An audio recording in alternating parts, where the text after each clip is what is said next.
Imagine a company on the verge of collapse. Oh, Creditors are worried, employees are uncertain about the future. yeah. Then a system steps in designed to rescue the business. Okay. It tries to make sure creditors see as much of their money as possible Right. and maybe even gives the company a second chance. Hmm. That's the idea behind India's Insolvency and Bankruptcy Code, or IBC. Yeah. And today we're diving deep into how it's actually working, in reality. It's a really fascinating system. It's Yeah. trying to balance the needs of so many different people in a complex economic landscape. Absolutely. Yeah. You've provided us with two really insightful reports. Okay. One outlines the IBC itself, Right. and the other kind of examines its implementation and points out some of the challenges it's facing. Mm-hmm. We'll unpack both, maybe reveal some surprising facts along the way. Cool. Now, whether you're an investor, keeping a close eye on India's market, Yeah. or just curious about how economic systems work in general, understanding the IBC gives you a really unique perspective on India's business landscape. For sure. It's a window into how India is handling business distress Okay. and trying to foster entrepreneurship. So let's start with the foundation of the IBC. All right. It relies on what they call the 4 pillars, Mm-hmm. the key players that make this system work. Yeah. Think of them as the essential ingredients. Okay. We have the insolvency professionals, the information utilities, Mm-hmm. the adjudicating authorities, and the Insolvency and Bankruptcy Board of India.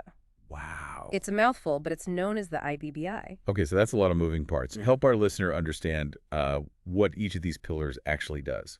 Of course, yeah. Yeah. Let's start with the insolvency professionals, or IPs. Okay. When a company is facing financial trouble, these are the experts who step in. Okay. There's like financial detectives, Uh-huh. gathering information, assessing the situation, and trying to find a solution. So they're kind of like mediators. Yeah, that's a good analogy. They're temporary caretakers trying to make sure the company's value doesn't, disappear Right. while they work on a resolution plan. And there's a debate about how these IPs should be regulated, right? Yes. The report highlights a really interesting point. Mhm. Currently, there are multiple insolvency professional agencies, or IPAs. Oh. They oversee their members. Right. But some people argue that a single professional body, kind of like what chartered accountants have, Okay. would be much more efficient. So like a centralized authority, Yeah, setting the standards, making sure everybody's playing by the rules. exactly. But there are also some concerns that this could, stifle competition Right. and limit innovation within the profession. I see the potential downsides there. Yeah. Yeah. Competition often drives improvement. Right. Okay, let's move on to the next pillar. The information utilities. Okay. What do they do? Well, they're essentially the record keepers. Okay. Imagine a massive electronic library with detailed records of lenders, borrowers, and all their agreements. Mm-hmm. This lets anyone involved in an insolvency case quickly access reliable information. Okay. Makes the entire process more transparent. Yeah, that sounds crucial, especially when time is of the essence. Absolutely. Right. Now, the third pillar is where the legal side of things comes in. Right. This is the adjudicating authorities. Okay. Primarily, the National Company Law Tribunal, or NCLT, they act as the judges in this whole system. So they hold the gavel, Exactly. determining the fate of these companies. They decide whether a company is actually insolvent Right. and needs to enter into this resolution process. Okay. They also have the power to approve or reject these resolution plans that are proposed. Mm-hmm. And in the worst case scenario, they can order the liquidation of the company. And from what I gathered in these reports, Yeah. the NCLT has a pretty hefty workload. They certainly do. Yeah. One of the reports mentioned over 13,000 IBC cases Wow. just pending with the NCLT. That's a lot. Yeah, a huge amount of money at stake. Yeah. Over 9 lakh crore rupees, Oh my gosh. to be precise. That's a mind-boggling number. Yeah. It sounds like these delays, they could have serious consequences. Indeed, the report highlights that over 71% of these cases Mhm. have been pending for more than 180 days. Yeah. And this delay can be incredibly damaging. Right. The value of the company's assets erodes every day. Mm. So creditors might end up recovering even less. Oh, wow. And the chances of actually rescuing the business, Right. they diminish. It's like a race against time. It is. And it sounds like the NCLT might be struggling to keep up. It's a valid point. Yeah. The report actually points to significant vacancies within the NCLT. Oh, really? Yeah, they're functioning without a regular president, Oh. and they're short dozens of members. Goodness. They're operating at less than half capacity. Wow. So this puts a lot of pressure on the existing members. Wow. You have to make these really important decisions. It sounds like a system facing some serious operational hurdles. Indeed. Yeah. And then we have the fourth pillar, the Insolvency and Bankruptcy Board of India, or the IBBI. Right. They're the overarching regulatory body, the referees, making sure everyone's following the rules and the system is actually working as intended. So they're kind of like quality control for the entire process. Exactly. They set the standards for insolvency professionals. They monitor how the information utilities are managing this crucial data and keep an eye on the NCLT's proceedings, suggesting changes and improvements as they go along. It sounds like a vital role. It is. Ensuring consistency and fairness throughout the system. Absolutely. The IBC is still relatively new. Yeah. Enacted in 2016. Okay. So the IBBI plays a big role in its ongoing development and refinement. Okay. So we've laid out the foundation, the key players involved. Right. Now let's walk through what actually happens when a company finds itself in trouble. Right. What's that process called again? It's called the Corporate Insolvency Resolution Process, or CRP. Okay. The goal, remember, is to try and revive the company, if at all possible. So it's not just about dismantling it and selling off the pieces. No, not at all. Okay. The CRP starts with admitting a case to the NCLT. Right. That's when an insolvency professional steps in. So that's when our financial detective gets to work. Exactly. Yeah. They assess the company's finances, identify assets, and figure out who's owed what. They essentially take control of the company's affairs, temporarily, try to stabilize things. I'm guessing speed is crucial here. Absolutely. Yeah. Time is of the essence. Right. The CRP has a strict timeline, Okay. 180-day deadline Wow. to come up with a resolution plan. Okay. During this time, the creditors form a committee. Right. They evaluate the situation and explore their options. So it's like a high-stakes board meeting Yeah. where the company's future is hanging in the balance. Yeah. You could say that they might agree on a plan to restructure the debt, or maybe bring in new investors, or if the situation is really dire, Then what? liquidation might be the only option. Okay, so liquidation means what? It often means selling off the company's assets, Right. usually for much less than they're actually worth, Okay. just to try and repay the creditors. Right. It's not ideal, but sometimes it's unavoidable. It's kind of like breaking up a priceless vase Yeah. and selling the shards. Right. It's not the preferred route. Okay. However, the IBC is really designed to find a plan that works for everyone, Okay. gets approved by the NCLT, and hopefully gives the company a chance to recover. So theoretically, it's a system that can revive struggling companies. Yeah. The question is, how is it actually performing? Right. Are businesses being rescued? Are creditors getting their money back? That's the million, or should I say Right. multi-lakh crore rupee question. Yeah. The answer, as you might expect, is a bit complicated. Okay. There have been some notable successes, but the system also has its fair share of challenges. And we'll delve into those successes and challenges after a quick break. Sounds good.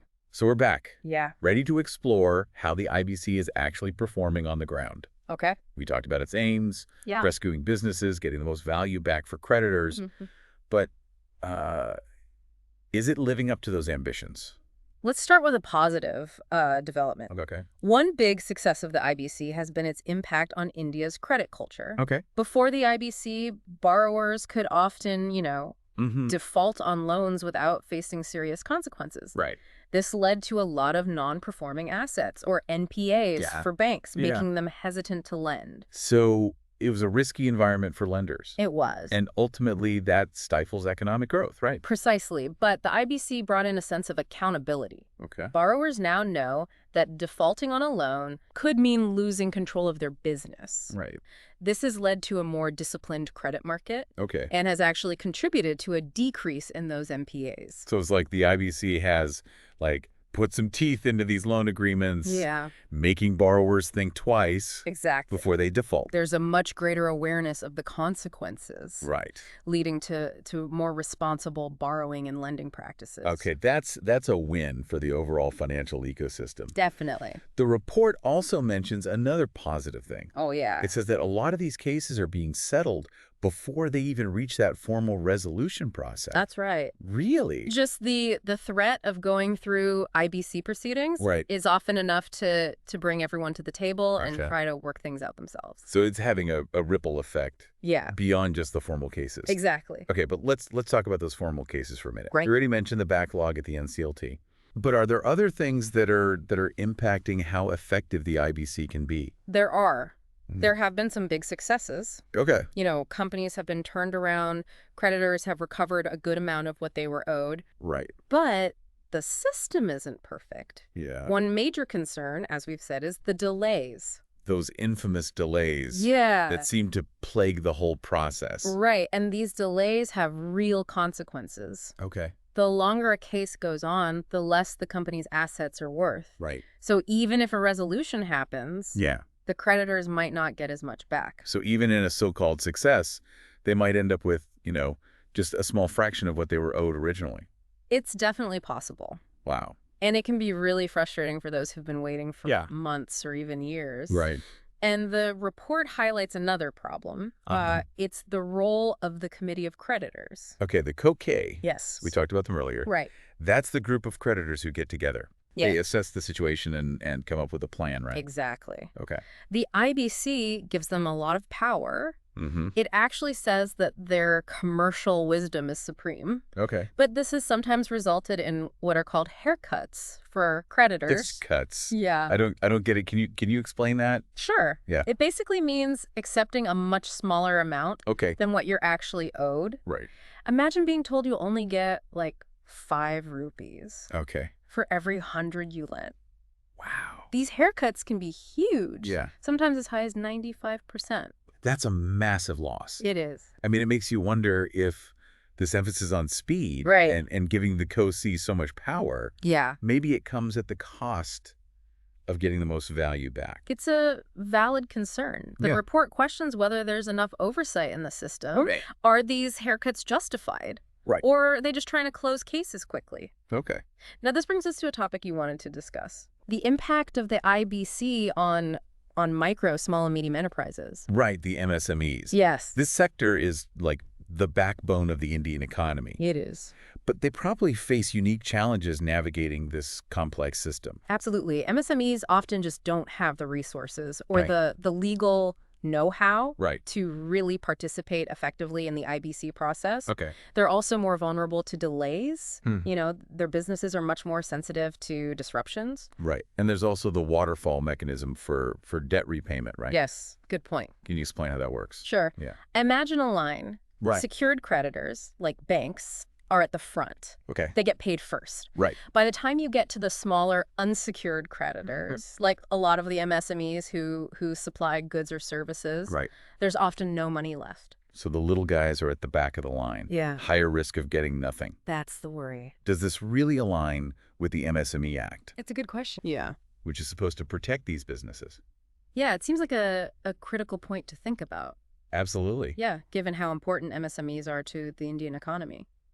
Definitely. Now, the IBC has challenges, but it's still a fairly new system. Right. It's always changing. Okay. New things are being introduced. Amendments are being considered. Yeah. So there's hope for improvement as the IBC matures. For sure. Okay. One interesting development is this pre-packaged insolvency resolution framework, or pre-pack, especially for MSMEs. All right. It's supposed to be faster and cheaper. Than the traditional CRP. Yes. Okay, so tell me more. How does this pre-pack framework work? Well, the company and most of the creditors, they work together on a plan before they go to the NCLT. Yep. This pre-negotiated plan is then presented to the tribunal for approval. So it's like they're working out the issues themselves collaboratively before involving the courts. That's a good way to put it. Oh, it should streamline the process, minimize disruptions to the business, and hopefully lead to more successful resolutions. Sounds promising. It does. Especially for those MSMEs. Right. Struggling with the complicated, expensive traditional process. Exactly. But are there any concerns about this pre-pack framework? Well, yeah. I mean, like any new system, there are always potential downsides, right? Right. One concern is that it could be misused. Okay. The bigger creditors might take advantage of the smaller ones. During that pre-negotiation phase. Exactly. So transparency, oversight, to make sure everything's fair for everybody. Absolutely. The pre-pack will only work if it's implemented and regulated well. Okay. But it has a lot of potential to be a more efficient and flexible approach. Especially for MSMEs. Yes. The report also mentions another big change, the proposed cross-border insolvency framework. Yes. Can you explain that? Why is it so important? Of course.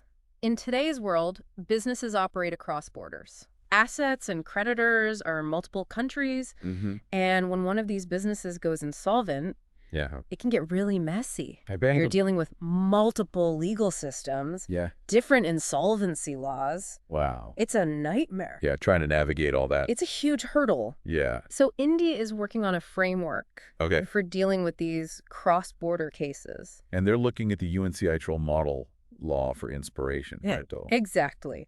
Well, the UNCITRAL model law provides a good framework for countries to cooperate, coordinate, have a more unified approach. It creates a more predictable process.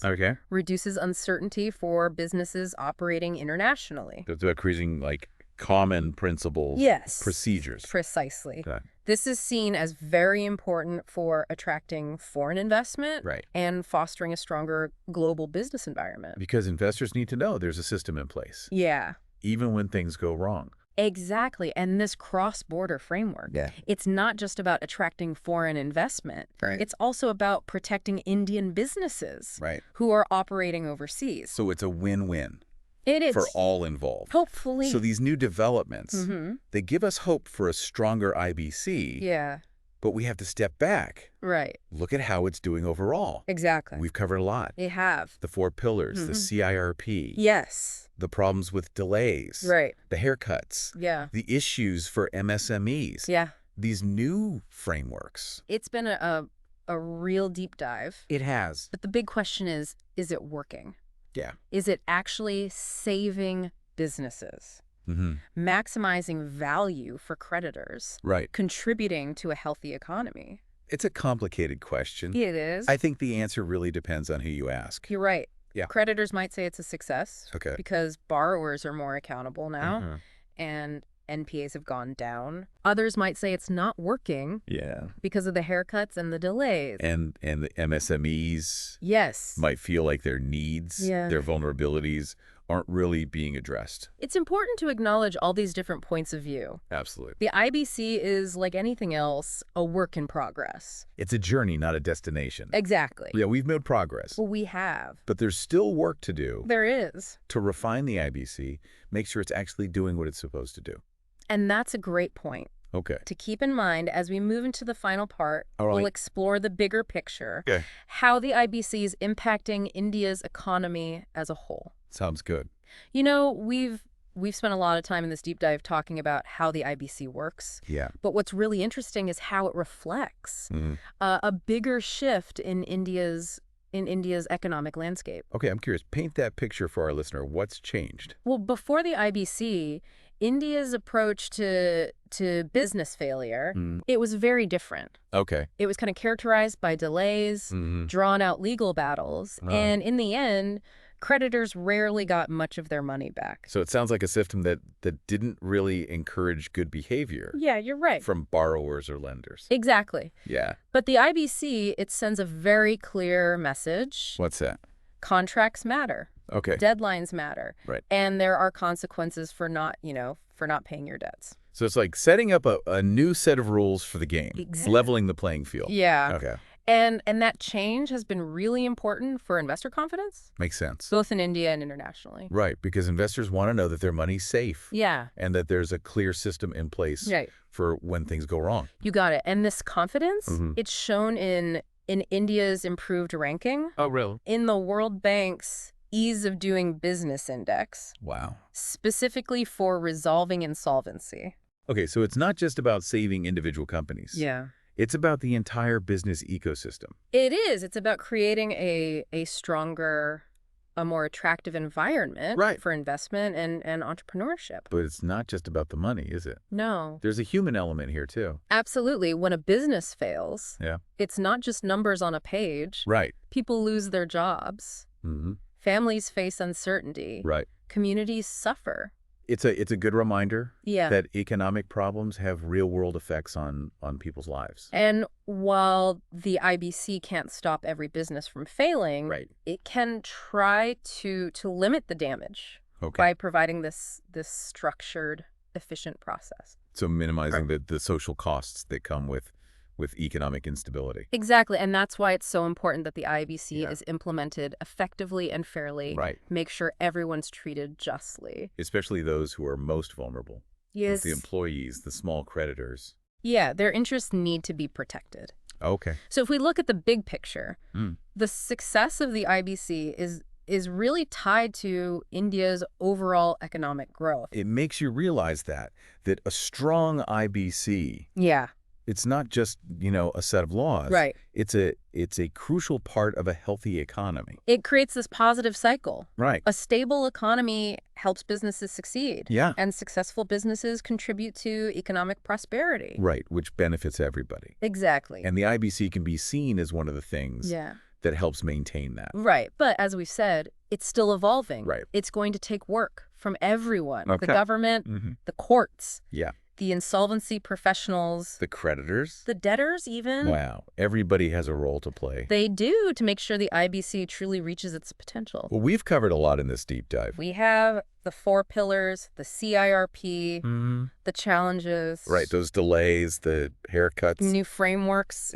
And all of that within the context of India's economic landscape. It's complex. It is. But it's so important. It is. And it's definitely a topic worth keeping an eye on. Absolutely. As it continues to change and develop. I want to leave our listeners with one final thought. Okay. What do you think is the most important thing for the IBC to really work well? Okay.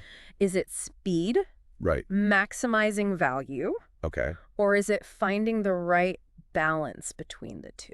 It's a great question, something for everyone to think about as we watch the IBC evolve. For sure. And see how it impacts India's economy in the years to come. Thanks for joining us on this deep dive. Absolutely. Thanks for listening, everybody. Chat.